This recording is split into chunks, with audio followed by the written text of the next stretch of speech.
Srečno Miro in srečno Slovenija. Tako se je Alenka Bratušek pred odhodom na novo življenjsko pot poslovila od Slovenije, ki jo zdaj zapušča svojemu nasledniku. Gospodu Cerarju, če lahko uporabim te besede, državo predajam v upravljanje v bistveno boljšem položaju, kot sem jo sama prevzela. Miro Cerar si je sicer drznil ugovarjati. Slovenija je še vedno v krizi, tako na finančnem, ekonomskem, socialnem in drugih področjih. Minister za finance Dušan Mramor pa je to povedal še bolj slikovito. Bi rad še enkrat poudaril, tako kot je rekel enkrat Tito, situacija je veoma složena. A kot rečeno, bodoča evropska komisarka pravi, da je poskrbela za to, da je država v kondiciji. Gospodu Cerarju, če lahko uporabim te besede, državo predajam v upravljanje v bistveno boljšem položaju, kot sem jo sama prevzela. In dodala. Nismo potrebovali pomoči, potrebovali smo samo nekaj časa. Ura brez kazalcev noče šteti ur, je ura vseh ljubimcev, ura avantur. Saj ura brez kazalcev časa ne prizna, je najbolj čudna ura, kar jih svet ima. Kako se bo v prostoru in času orientirala vlada Mira Cerarja, zaenkrat še ni mogoče reči. Če sodimo po izjavi, ki jo je na zaslišanju izrekla bodoča ministrica za okolje in prostor Irena Majcen, utegnejo biti s tem še problemi.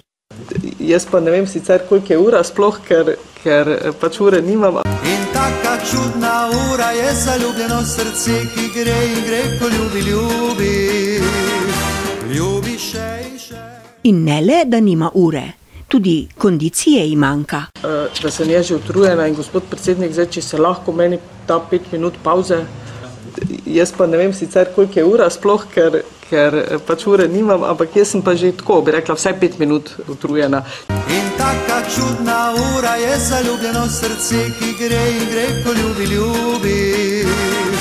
Ljubi še in še. Povsem drugače pa čas dojema njen kolega, minister za infrastrukturo Peter Gašperšič. Drugega tira, tako kot je zamišljen, še najmanj, ne vem, naslednjih 30-40 let ne bomo potrebovali. Tudi glede cest ni panike. Zdaj neka sredstva, da bomo poleti v nekaj tistih vikendov, kar ta gneča je, reševali, bom rekel, nemške turiste, ki šibajo na Hrvaško, je tudi vprašanje. Ker so nekateri očitno neučakani, je bila Gašperšičeva izjava deležna precej kritik.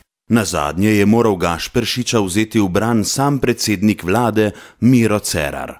To je storil, jaz mislim, da v nekem osebnem, dobrem prepričanju, predvsem v smislu strokovnjaka, premalo se je vživel v vlogo politične funkcije in politika, ki bo zdaj nastopal v okviru koalicije. Karkoli si že mislimo o nastopih Cerarjevih ministerskih kandidatov, na koncu so bili vsi potrjeni in nastopil je slovesni trenutek prisege. Novo imenovanim ministrom se je mudilo.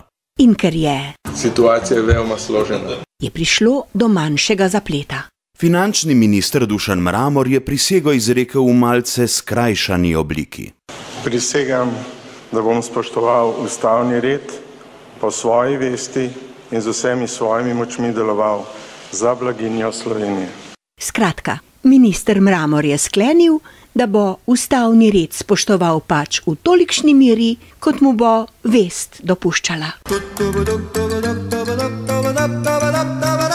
Vsako zgražanje je odveč.